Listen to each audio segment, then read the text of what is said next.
Здравствуйте, это Влад и новый авторский рассказ моего канала «Жизненные истории».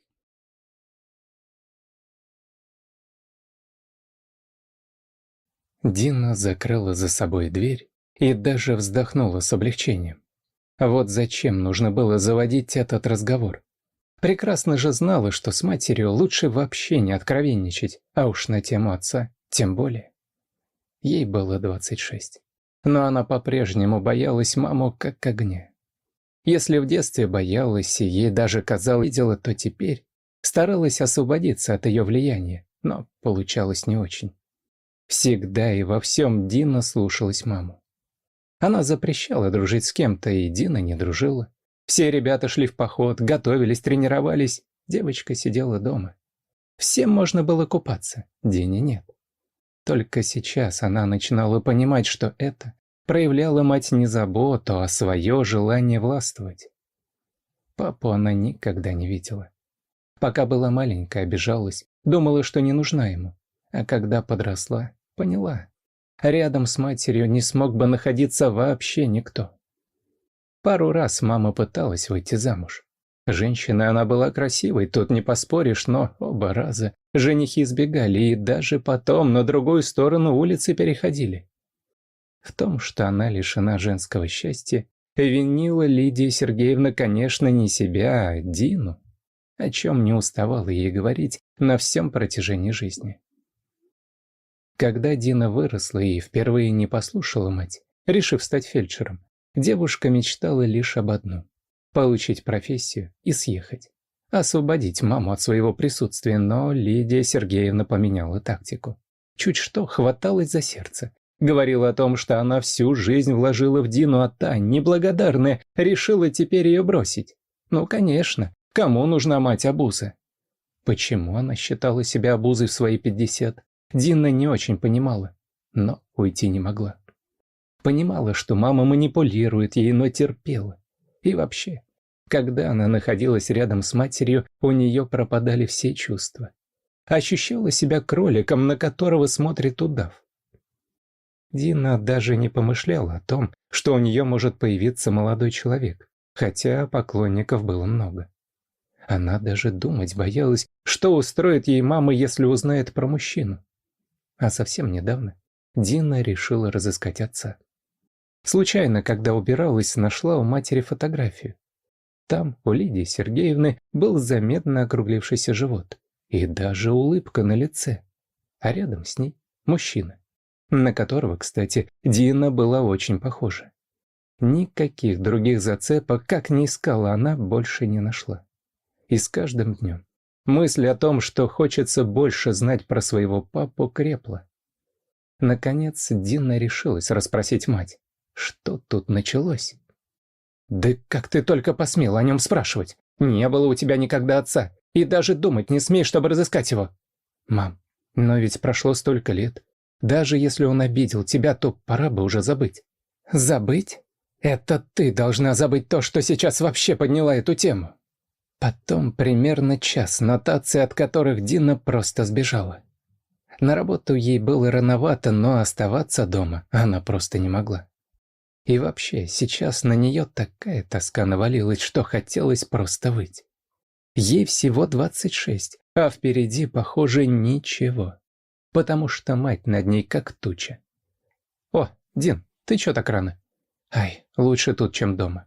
Наташа с сочувствием посмотрела на нее. Снова мать достает. «Лучше не спрашивай». Наташа посмотрела на часы, потом на Дину.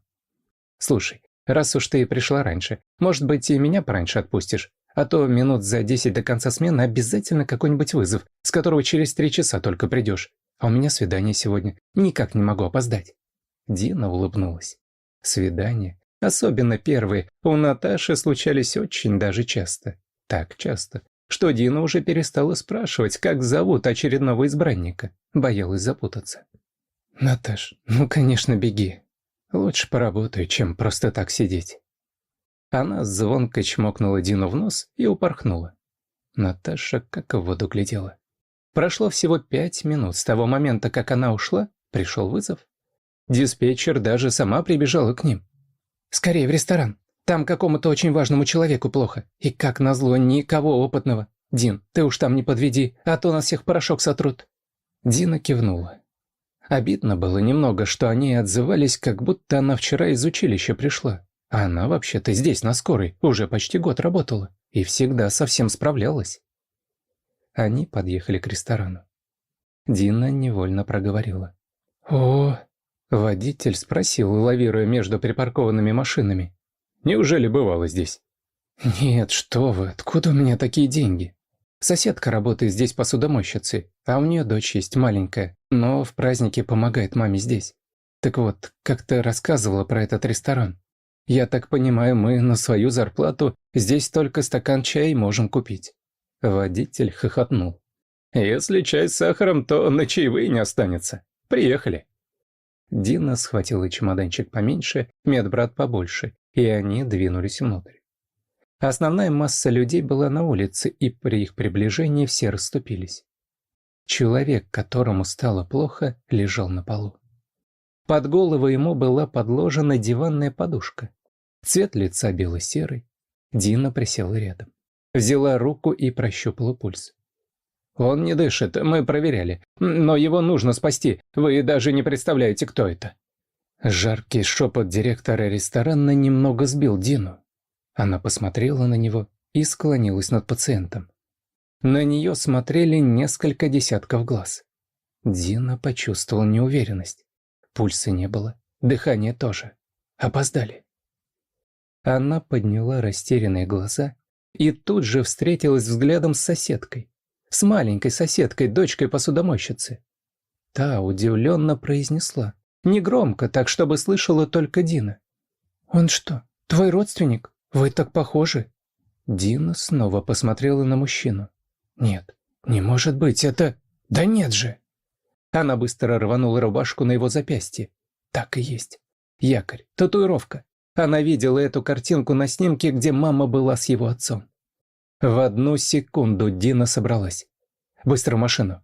Она отдавала приказания таким тоном, что все немедленно начинали бегать.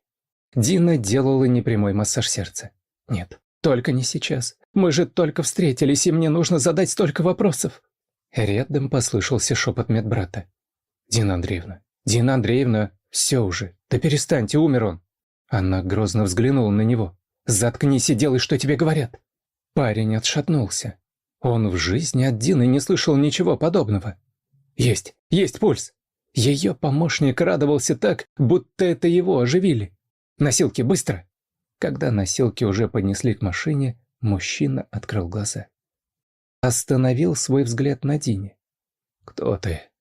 «Я фельдшер. Со скорой, вам сейчас нельзя разговаривать». Дина слышала, как люди говорили сзади. «Да, не всегда деньги могут стать гарантией хорошей жизни. Видишь, банкир, куры денег не клюют, а так же, как обычный человек, на пол хлопнулся. И никто золотую перинку не постелил ему». «Это точно. А ты заметил, как докторша на него похожа?» «Ну, это ничего не значит. Он всего год как приехал сюда, а так все за границей жил». «И то правда. Имела бы к нему отношение, не ходила бы в простых докторицах». Дина пробыла в клинике до тех пор, пока врач не сказал ей, что кризис миновал. «Еще совсем немного, хотя мне сказали, что вы совершили настоящий подвиг, возвращая его к жизни. Не каждый бы врач был настолько упорен. Спасибо, коллега».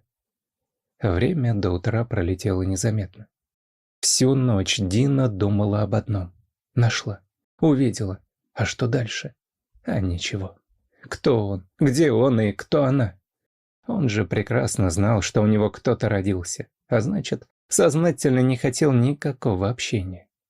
Легче не стало, но в душе Дина закрыла ту тему. Мать не спала, ждала ее. В доме пахло валерьянкой. «Дина, ты опоздала на 7 минут». Она удивленно посмотрела на мать и сказала: «Я пешком шла, хотелось подышать». Лидия Сергеевна уперла руки в бока. «А ведь я говорила, ты совершаешь страшную ошибку, идя туда работать. Ты не хотела слушать мать, а теперь возвращаешься, усталая, похожая на старуху. Не надоело всяким бомжам помогать?» Дина подняла глаза. Долго смотрела на маму, а потом, медленно выговаривая слова, сказала: «Я сегодня спасла отца, моего отца. Он был уже мертв, ни дыхания, ни пульса». Мать отшатнулась, побледнела. «Что? Что с ним? Где ты его нашла?» «Ну, сейчас, наверное, все в порядке. Кризис миновал, и я уехала работать. Мам, я очень устала. Можно я пойду спать? Мне снова в ночь». «Конечно, конечно, спи». У двери мама обернулась. «Дина, а что ты собираешься теперь делать?» Лидия Сергеевна никогда не разговаривала таким голосом. Дина пожала плечами. Она сразу поняла, о чем мать. «Ничего, мам. Жить, как и жила раньше. Кто я и кто он. Он какой-то очень крутой банкир. Не думаю, что ему вдруг понадобится такая дочь, как я. Раньше же не нужна была». Дина сразу легла и отвернулась. Она не заметила, как мама подняла руку в знак протеста, будто что-то сказать хотела. А Лидия Сергеевна вздохнула и вышла из комнаты. Когда Дина проснулась, застала ее на кухне. Создавалось ощущение, что мама так сидит не один час. «Мам, ты чего тут?» Лидия Сергеевна встрепенулась. «Ой, не заметила, как ты встала. Давай-ка я тебе кофе сварю, чтобы ты проснулась». Дина с удивлением следила за ловкими руками матери. Это было очень непонятно, учитывая, что мама сама зеленый чай пьет и Дину заставляет. «Ну, что ты так смотришь? Да, я очень люблю кофе, но он страшно портит цвет лица. Так что завтра зеленый чай». «А сегодня что? Случилось что-то?» «Ну почему сразу случилось? Мы что, не можем себе позволить то, что хотим?» Прошел почти месяц. Первые дни Дина постоянно думала об отце. Потом решила, нужно его забыть, как будто и не было. Постепенно обида запряталась куда-то вглубь. Звонок раздался настолько внезапно, что Дина чуть с кровати не упала. С кухни доносились умопомрачительные запахи, а в дверь трезвонили. Называется, поспала в свой выходной. «Мам, я открою». В последнее время у них такие отношения, будто они лучшие подружки. То ли мама очень поменялась, то ли Дина просто привыкла. Но они вообще не ругались. А вчера мама купила ей костюм, на который Дина когда-то обратила внимание. Сейчас, да отпустите вы кнопку». Дина распахнула дверь и буквально онемела. Перед ней стоял тот самый мужчина из ресторана, ее папа, банкир. В общем, тот, кого Дина сейчас меньше всего ожидала увидеть. «Дина Андреевна?» «Да, здравствуйте». Она посторонилась. «Случилось что-то?» «Конечно, случилось. Я уже неделю на своих ногах, благодаря, между прочим, вам, а еще не отблагодарил никого».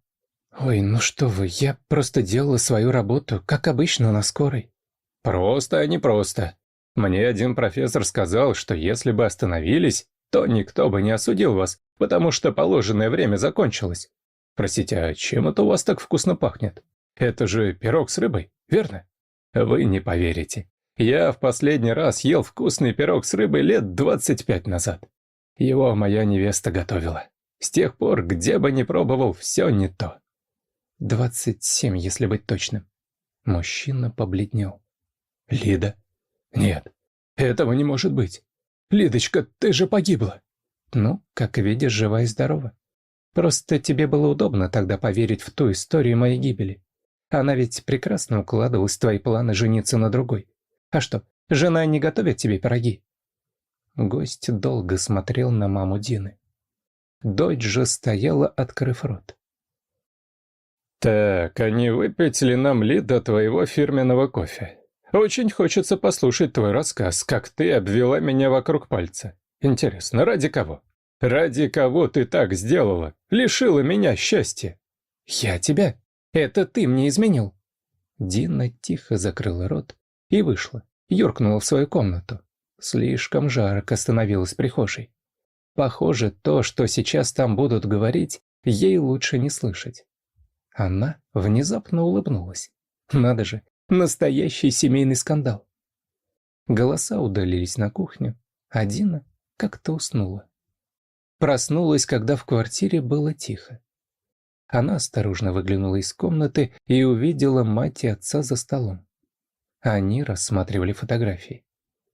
«Ой, Дина, проснулась, а мы вот...» И тут мать покраснела, а гость заговорил. «Дина, я прошу у тебя прощения». Он усмехнулся. «Знаешь, что у Лиды, что у меня ужасные характеры.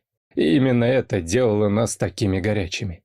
Мы, как бы не банально это звучало, стали жертвами собственной горячности. Она поверила, я поверил. Все обиделись на всю жизнь, и никто ни про кого не узнавал. А пострадала от этого больше всего ты. Ну и мы, конечно, но ты больше. Я был уверен, что вас нет, а Лиды, ты были уверены, что вы мне не нужны». Он с силой потер лоб. «А я так и не женился. И детей у меня нет. Не мог забыть твою маму». Дина улыбнулась. «Ну, я правильно понимаю, что теперь у меня есть двое родителей?» Лида кивнула. «Правильно, дочка. И прости меня. Если бы не я, давно бы мы с тобой разыскали Андрея».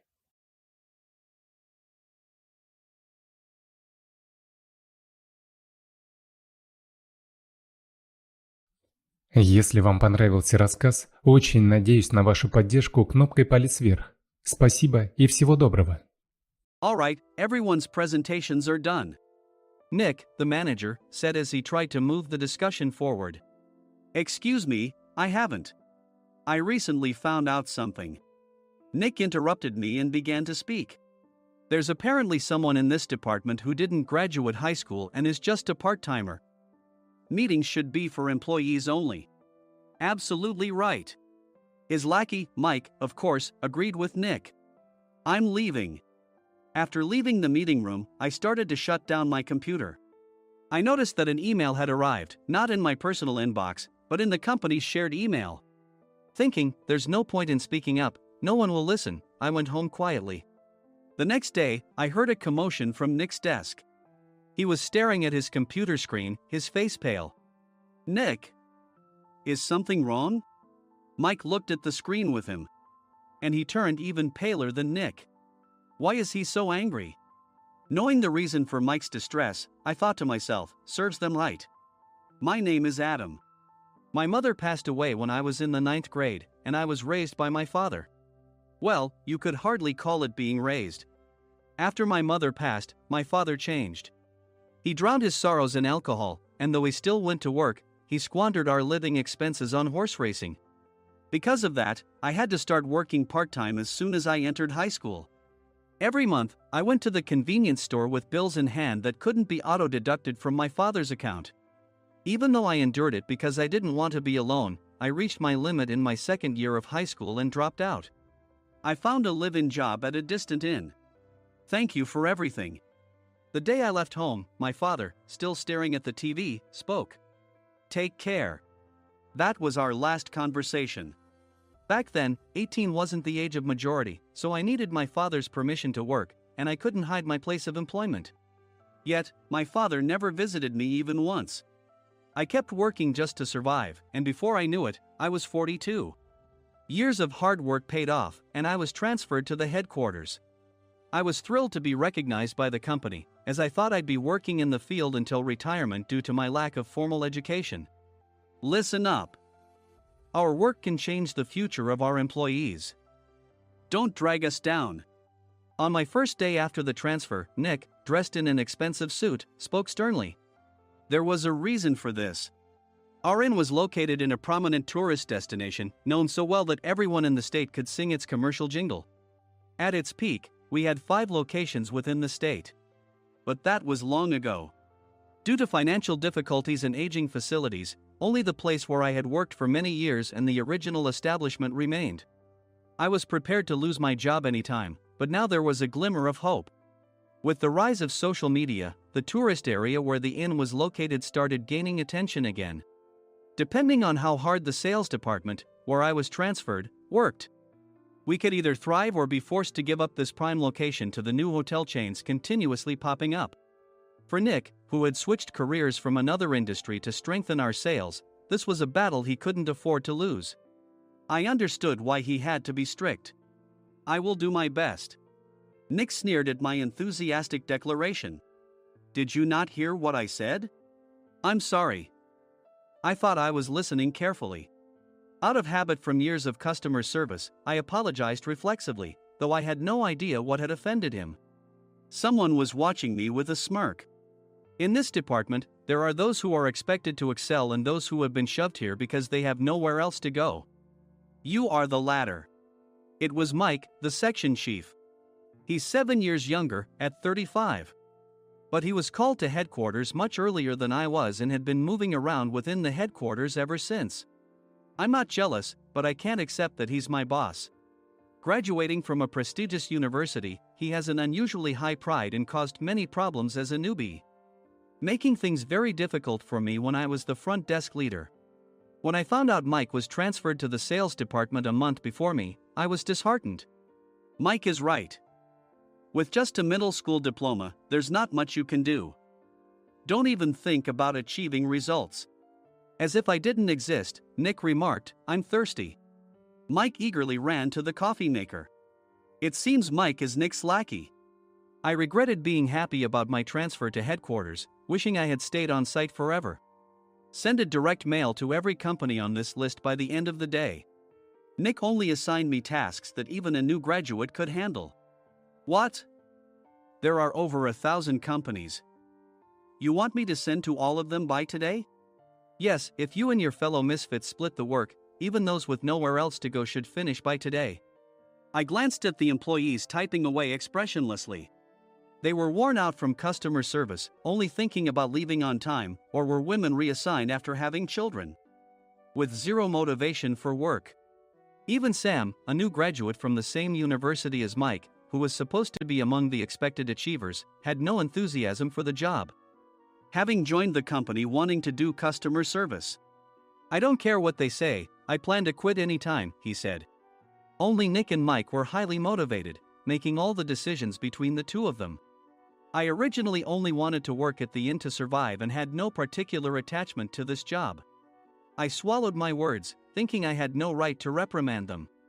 About a month after the transfer, Nick told us with a frustrated look. To commemorate the 50th anniversary, we've decided to create a plan exclusive for one group per day.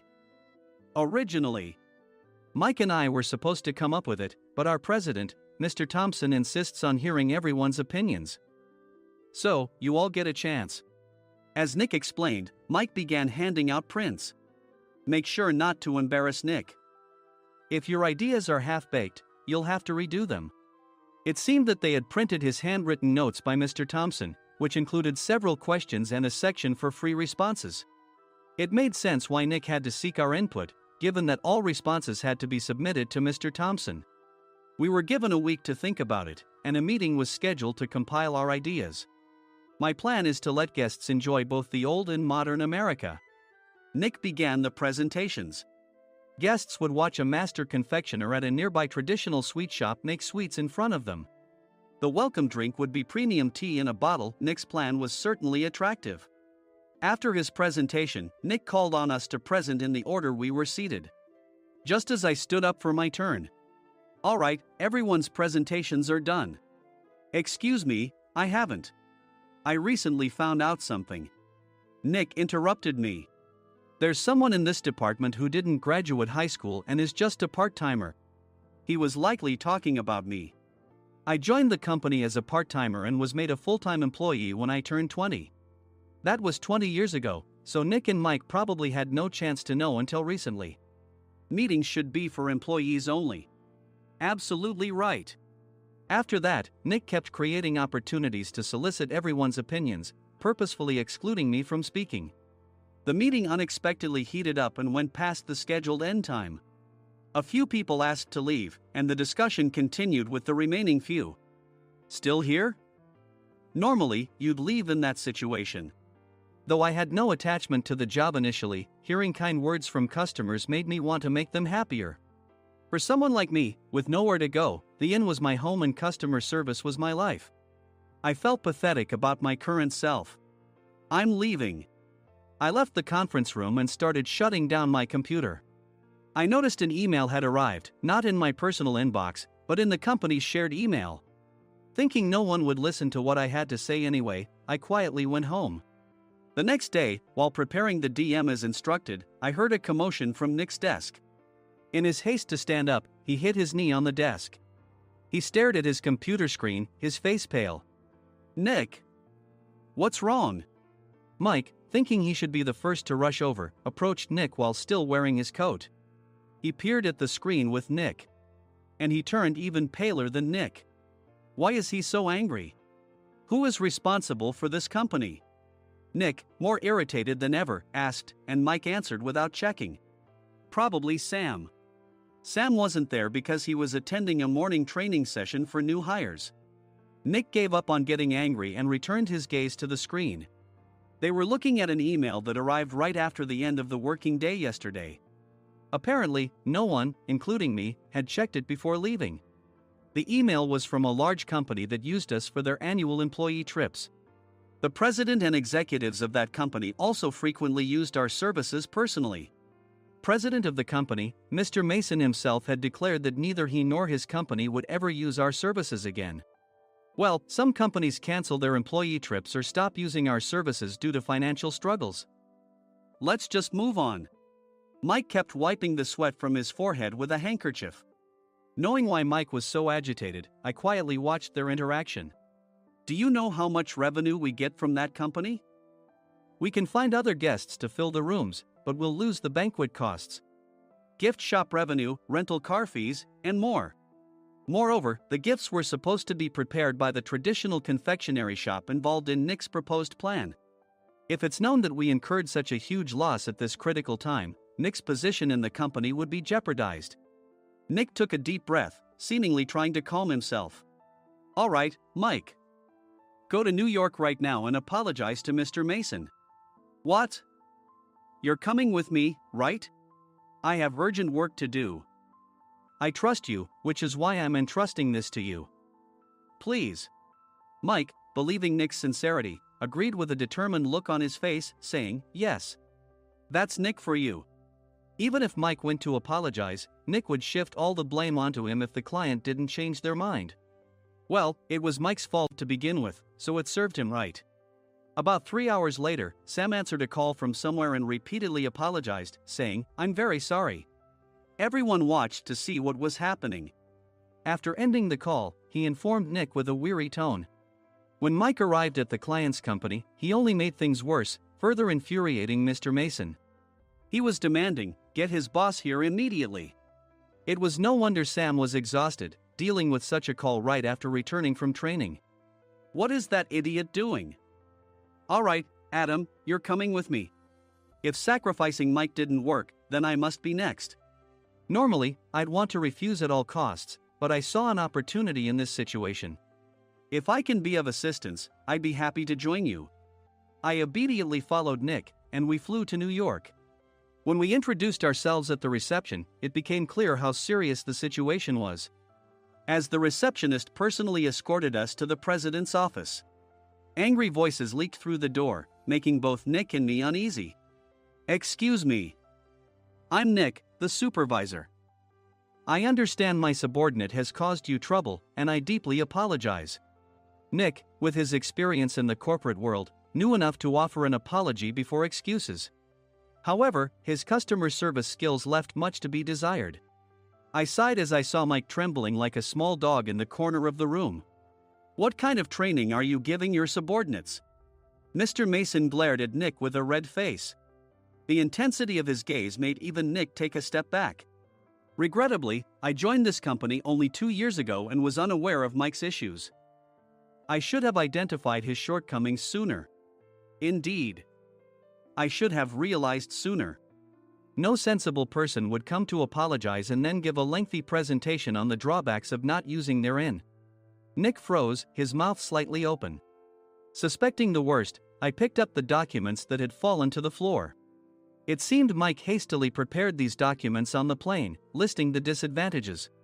Disadvantage 1, if you change the venue for the company trip, employees might suspect it's for cost-cutting reasons, leading to a negative impression. Reading it aloud half-jokingly, Nick snatched the papers from my hand and checked the contents with a furious expression. Among the stack of documents was a receipt from a nearby convenience store's copy machine. I felt a pang of dread. hoping he hadn't shown the receipt as well. What do you think he said when I asked what kind of nerve he had to do this? I'm very sorry. Faced with the dire situation, Nick must have thought there was nothing left to do but apologize. In a voice smaller than I'd ever heard from him, he uttered words of apology. He said, "I'm a Harvard graduate. I don't believe I said anything wrong." Mike! What have you done?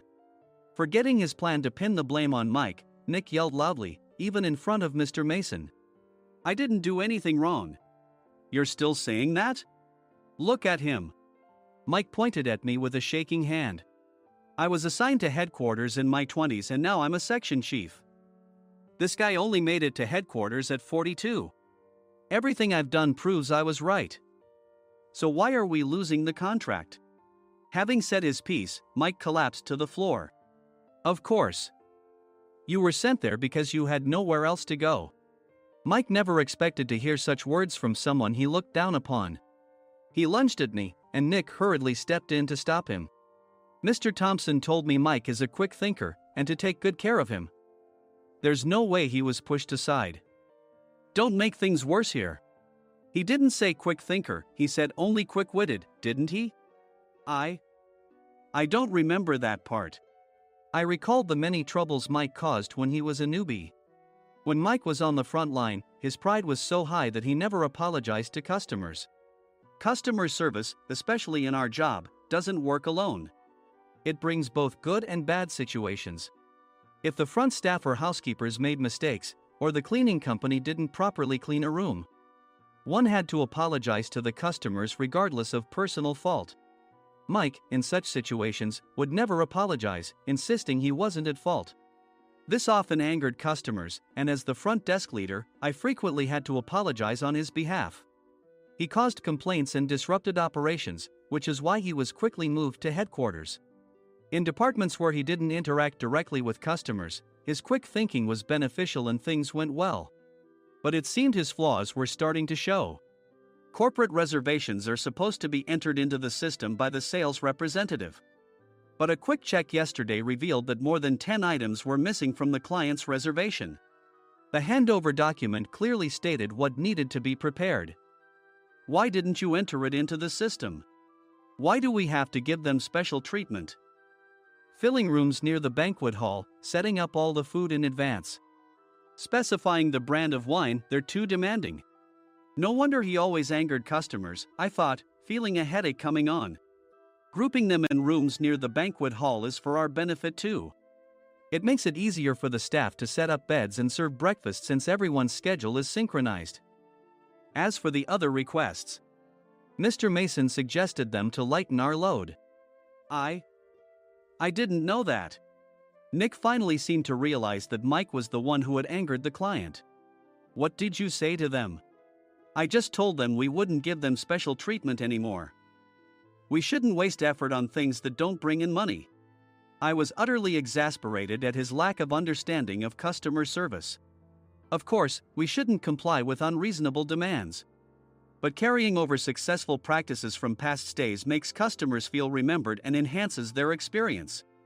Good memories encourage repeat visits. That's part of our job. I looked down at Mike, who was sitting on the floor. In our job, nothing is a waste. Mr. Thompson likely moved you to the sales department, hoping you'd finally understand this. How do you think he feels now that you failed to meet his expectations?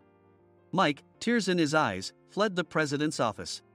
I was amazed he still hadn't apologized. You have it tough, Adam. It's okay, we're all employees of the same company. I deeply apologize for this disrespectful incident. Especially after all the care you've shown us. If it weren't for you, Adam, I really would have stopped staying here. When I heard you were moving to the sales department, I was willing to reconsider if you handled it. Seeing us talk so amicably, Nick's face contorted. Do you two know each other? Adam's service is excellent. I always requested him specifically. Normally, we don't accept specific staff requests, but we made an exception for Mr. Mason, adjusting my shifts accordingly. He had personally stayed at our hotel just before my transfer, and during casual conversation, I mentioned, I'm moving to the sales department soon. If I hadn't told him then, things could have been much worse. Please continue to take care of us. I look forward to it. On the return flight, Nick awkwardly offered me a can of beer. It's still working hours. Of course, I had no intention of forgiving him for a single beer. Nick might try to pin everything on Mike and avoid any consequences. While pondering this, a startling fact came to light. Nick, the tea bottles for the plan have arrived. I handed Nick a bottle labeled with our inn's name. They look good. What are you talking about? These are plastic bottles. I had assumed we would use the trendy, high-end bottling tea. But what arrived were ordinary plastic bottles of tea with customized labels. The only unique aspect was the label, which had the inn's name, making it look customized. Upon further investigation, I discovered that a substantial amount of money was set to be paid to the tea company. It was priced like bottling tea. Does this plastic bottle really cost $100 each? The tea inside is specially blended for us. The extra cost is for that.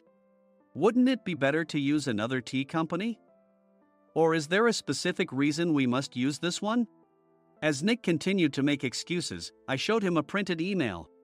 I informed the tea company's president, Mr. Mitchell, that we discovered irregular payments and he confessed. He said you two were high school classmates and planned to split the extra money. That idiot. Why did he confess? That's not important. You should worry about yourself, this could turn into a police matter. Opening the bottle cap, I suggested. How about calming down with this tea? It supposedly has a relaxing effect. Nick drank the tea frantically. In the following days, decisions were made about their fates. Mike was reassigned to the General Affairs Department, with no chance of transfer or promotion, as per Mr. Thompson's orders.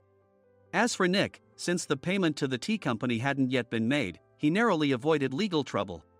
Instead, he was encouraged to leave the company, and to avoid further complications, Nick submitted his resignation. Rumor has it that connections between HR departments have made it difficult for him to find new employment. Even though it was good to have those two gone, something unexpected happened in the sales department. Everyone became motivated and united in refining the 50th anniversary plan. In the end, my plan was adopted. We collaborated with the Tourist Information Center to provide personalized guides. The plan, tailored to the number of guests, was truly special for the 50th anniversary. Hey, is Adam's family coming to stay? I immediately booked that special plan for my family. Sam noticed it on the reservation list and quickly picked up on it. Yes, I'm inviting my father. That's great. I might invite my parents too. I lacked the courage to face my father just as Adam. But here, with the confidence Mr. Mason praised, I felt ready. The 50th anniversary plan was a perfect opportunity to reconnect with my father. I hoped to bring back the days when we could laugh together as we once did.